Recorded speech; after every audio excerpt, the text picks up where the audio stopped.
Well, you know the drill. Capital letter Q for important questions or comments. And capital letter N if you are new to the broadcasting would like a little welcome. Are we being gender fluid? Oh no, we're just being silly.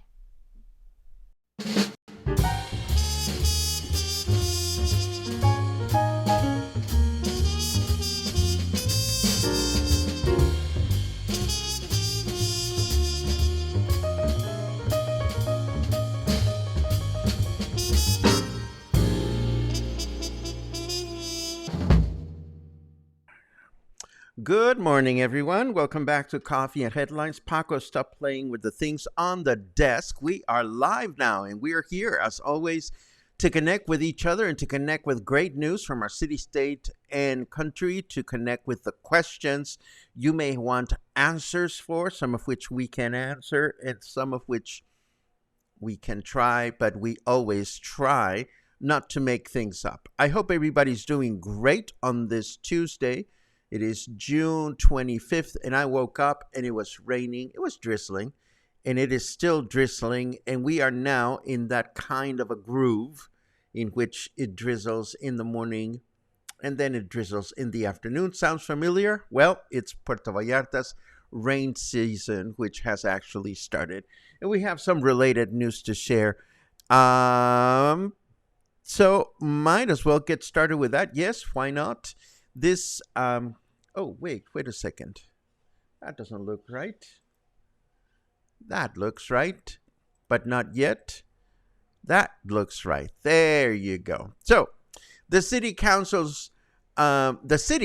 council on restricted permits met to process a total of 86 licenses to sell and or to consume alcoholic beverages.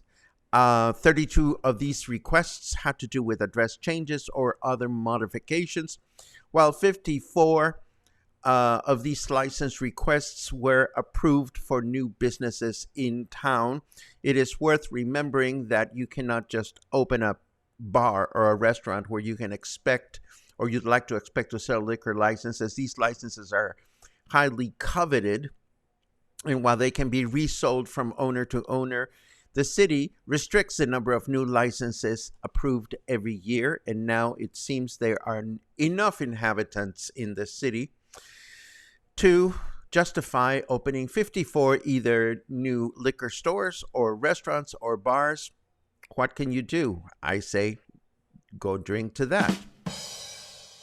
And of course, over 1,000 people in the city are living in risk areas. And now that we've had the first storm of the season, local civil protection authorities went around the city to some of these neighborhoods, delivering notifications to these folks. The purpose of these notifications is to remind people that A, they are living in a risk area, and to understand what is at stake and how to react in any type of emergency. Most of these places, just in case you're wondering, how can you possibly live in a restricted area? Well, a lot of people just build. And these constructions are usually not done up to code, and in places where people shouldn't be building in the first place. So this is the government's way to looking after its own residents. And of course, now that it's raining regularly, folks that are living along San Salvador Street in Colonia 5 de Diciembre continue to be dissatisfied, and why not, over the fact that the improvement works taking place on their street were halted because the city's budget was depleted. A number of concerned residents attended yesterday's council meeting at City Hall and threatened to block the street in protest, given the fact that back on May 22nd, the mayor promised works would be reinitiated in 15 days, but they were not. What is the city looking for or waiting for? Well, 23 million pesos that the city claimed to have at their disposal, but now they have changed the tune, claiming there are other priorities. Another meeting is scheduled for today, during which those affected hope for a favorable outcome. It is absolutely certain nobody wants to be living in a halfway finished street or near a halfway finished street in the middle of the rainy season. Now, this next news item is really good news for those of us that are Mexican nationals living here in Puerto Vallarta. This may not mean much to you, but if you live in Puerto Vallarta and you are looking to either get or renew or replace a missing passport, this is a Mexican passport to travel outside of Mexico to another country, the only place where you were able to do that and get a 24-hour, a same-day turnaround would be to drive or take a bus to Tepic. But the Ministry of Foreign Affairs is close to launching a local office that will expedite this important document for Mexican nationals on the same day. The new office is going to be located at the Maritime Terminal. So again, this may not affect many of you friends of foreign extraction, but it is very helpful for those of us Mexican nationals living here in Puerto Vallarta. And last but not least, in this block of news, the state of Jalisco's Electoral College has officially concluded this year's electoral process with 3,855,570 voters participating in the elections earlier this month. Now, I am unsure if this means that all the demands for recounts have been addressed or not, but if the Electoral College says they're done, they must be done. The number of voters that I mentioned previously corresponds to 58.2% of the list of people who were actually registered to vote. This means that electoral participation in the state of Jalisco was 3 points under the national average, but it was higher than what was previously tallied for our state. So this is all good news. And that's what I have for the first block. Of course, I've just realized that I forgot to launch our snarky weatherman. So while snarky weatherman wakes up, there he is. Snarky Weather says there are water bottling companies in California that would exploit millions of people for this rain. Well, that's neither here nor there. Well, it's actually not here, so we're not going to concern ourselves too much with that bit of news. But we will concern ourselves with the fact that it is 26 degrees, it is raining, it is 88% humidity at this time, and our weather forecast says we're going to have light rain throughout the day, with a chance of rain of 80%. So it's going to be a drizzly kind of day with a high of 28 and a low of 22nd. Then tomorrow, Wednesday, we can expect rain in the morning with mostly cloudy skies in the afternoon. A chance of rain of 63%, a high of 28 and a low of 21. And on Thursday, mostly clear skies in the morning with overcast skies in the afternoon. A chance of rain of 49%, a high of 29 and a low of 21. And what else do we have? I have questions, but I'm going to wait on my questions. Let me just drop these bits of news. What is that? Oh, that was from yesterday. Never mind. Okay, so let's continue. I want to let you know that a new cruise ship is heading our way. Not in the near future, but still you may want to start saving your pesitos for the brand new Brilliant Lady, a Virgin Voyages vessel presently under construction. and scheduled to be concluded in September of 2025. This will be the first Virgin Voyages cruise ship to make regular runs along Mexico's Pacific Riviera, and that run will begin on April of 2026.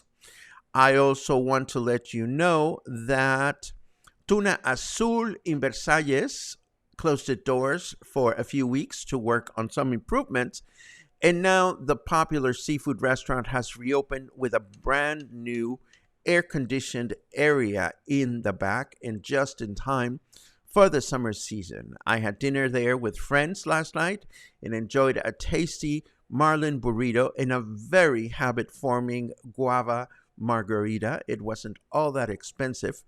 And the restaurant is located on Lisboa Street, right next to Vecinos Pizzeria. If you haven't checked it out, check it out. It's a lovely restaurant. It was my first visit ever, actually. And they have another place on Olas Altas, should you wish to check that out, and if you're spending time on that side of the city. Which brings me to a question.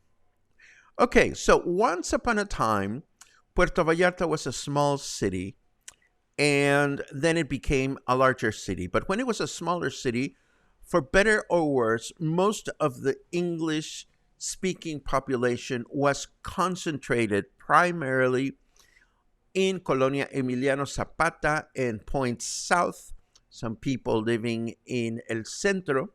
So if you wanted to go to anything that was going on, you didn't have far to go.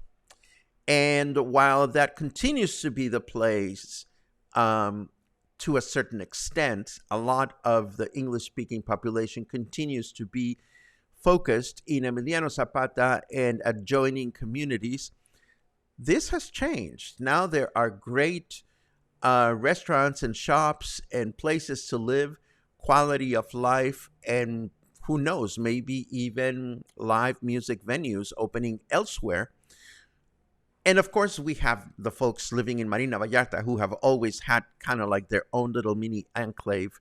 So my question is, when you are in Puerto Vallarta, if you're not here on a regular basis, and if you're here on a regular basis, wherever it is that you live, how willing are you go these days to other parts of the city to enjoy something?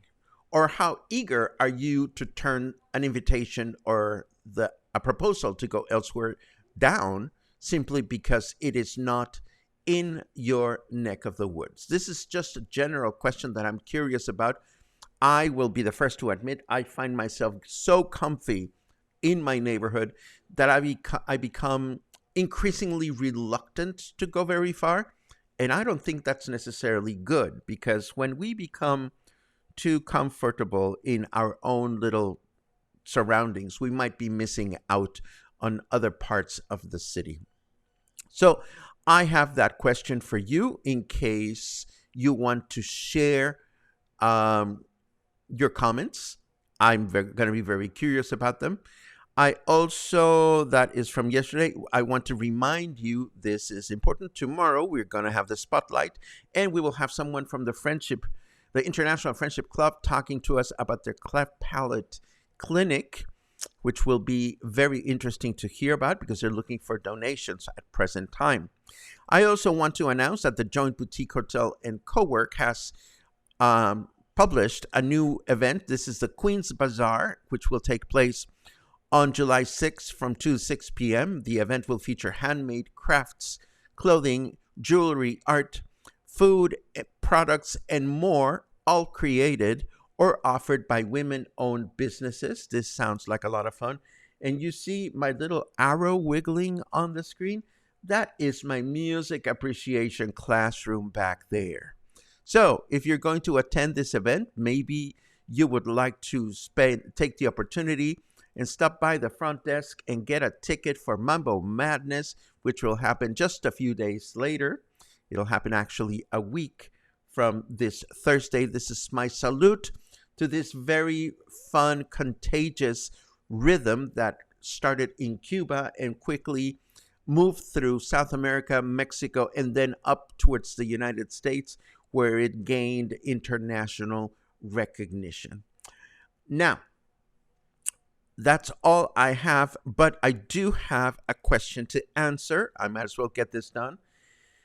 This is a question that arrived on my email inbox. Can you explain the difference between the different police enforcement agencies? There's the pink cars, there's the municipals, there's the marina tourist police, etc. What do they all do? So this was a question that I received, and I'm going to answer it in the following way. I actually cannot explain the difference between the different police enforcement agencies, nor can I tell you what they do any more than I can tell you how a pizza maker makes their pizza. What I can tell you is that there is such a thing as municipal police, and then there is such a thing as state police, which handles situations throughout the state, and then there's federal police. And in Mexico, we also have the Marines, the Marine Force, the National Guard.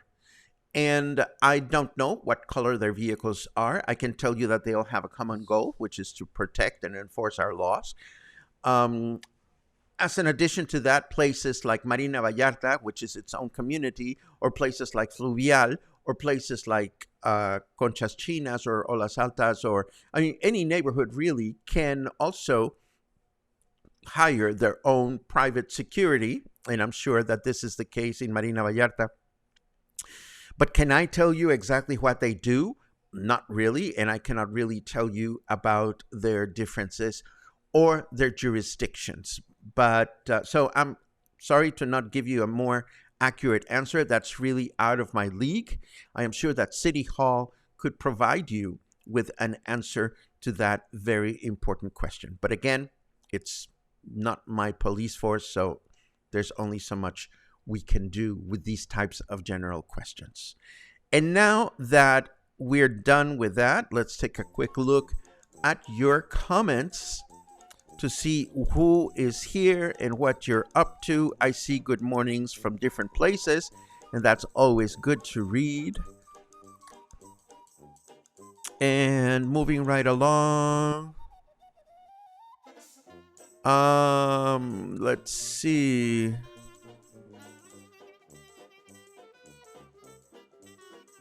The city sure has grown when I came 25 years ago. Will the people get any assistance from the city to help them bring their homes up to code? I have no idea. I really don't. Again, this is a question answered best by the city. Let's see what's going on. Let's see. Where can all those people that are at risk go? There are no places for rent, and if they find something, rents are very high for them. Well, where can they go? They can go places where the rents are lower. Again, these are very general questions that are difficult for me to address. Let's see what else we have. A comment about tuna azul. Thank you very much for that, Pat. Another comment about tuna azul. It was my first trip, so I really enjoyed it.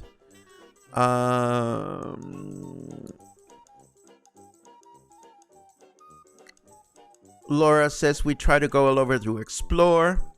Stephanie says we are always looking for new places to go and visit. Stan says diversity of and in everything brings more color to life, in my opinion. I have to agree with that. And nothing to thank me for. Pleasant uprising. I noticed Zizi. It's one of those two. I noticed that you are behind this women's event, and I'm so glad that you connected with Alexis at the Joint Boutique Hotel to have an event there. I wish you lots of luck with that. Let's see. We like poking around in new areas, but Versailles will always be a special place that is home to us. Thank you for that, Den. It's great to read you, and it's great to say hello. And thank you for that comment about my most recent music appreciation presentation. We appreciate that.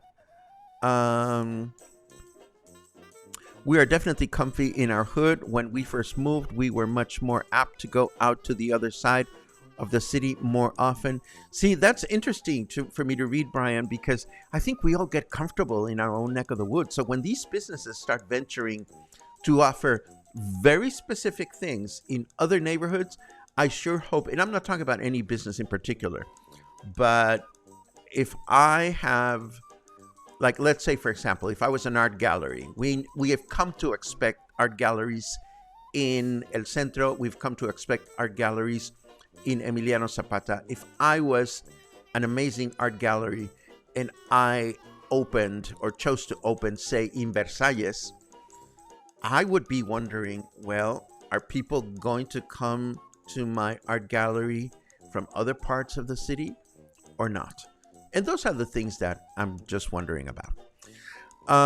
Let's see. We love to try new restaurants and venues and shops and walking areas. It makes life more interesting.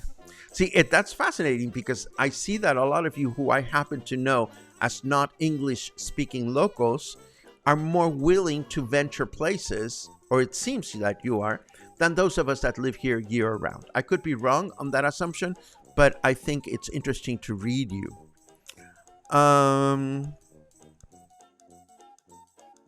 Depends on the invitation or event. If it is important enough for me, I'll go as far out of my neighborhood, i.e. will travel many, many kilometers for a cat charity. Fair enough.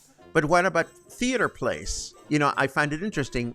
Our friend Sandy has started doing her plays up at the American School in Marina Vallarta. And plays and live shows are traditionally taking place for the English-speaking community in Emiliano Zapata, which is on the other side of the city. So I'm just wondering if a venture like Sandy's is bound to succeed or fail based on those preferences. Hang on just a second.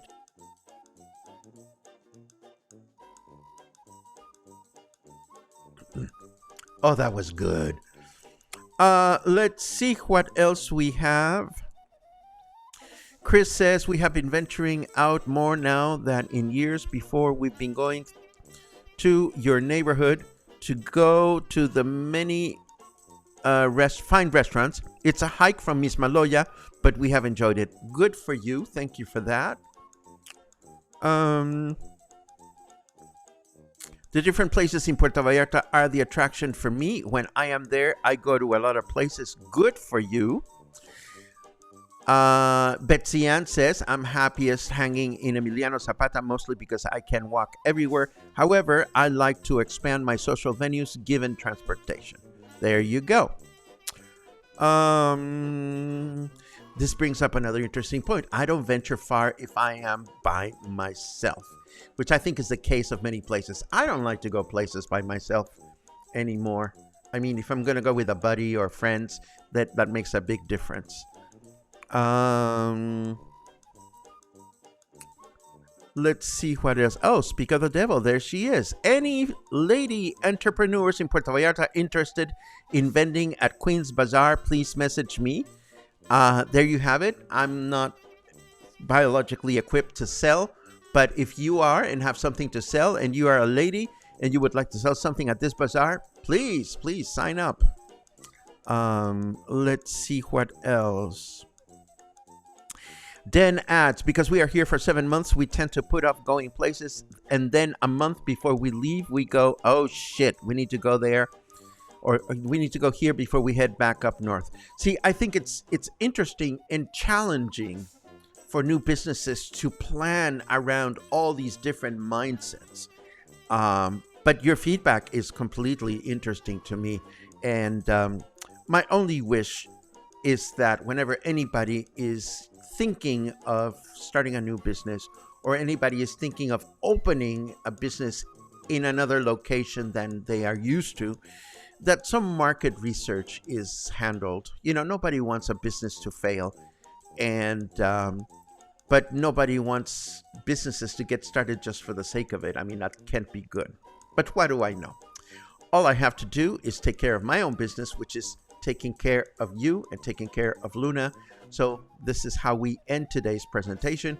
Thank you so much for joining me this morning. It is a little wet out there, but I have a couple of errands to run. I have to go to the butcher. So I do hope you're going to have a great day, and I hope you'll stay dry.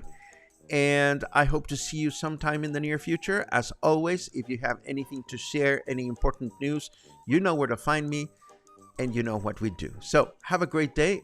Stay kind and stay in touch. Have a good one.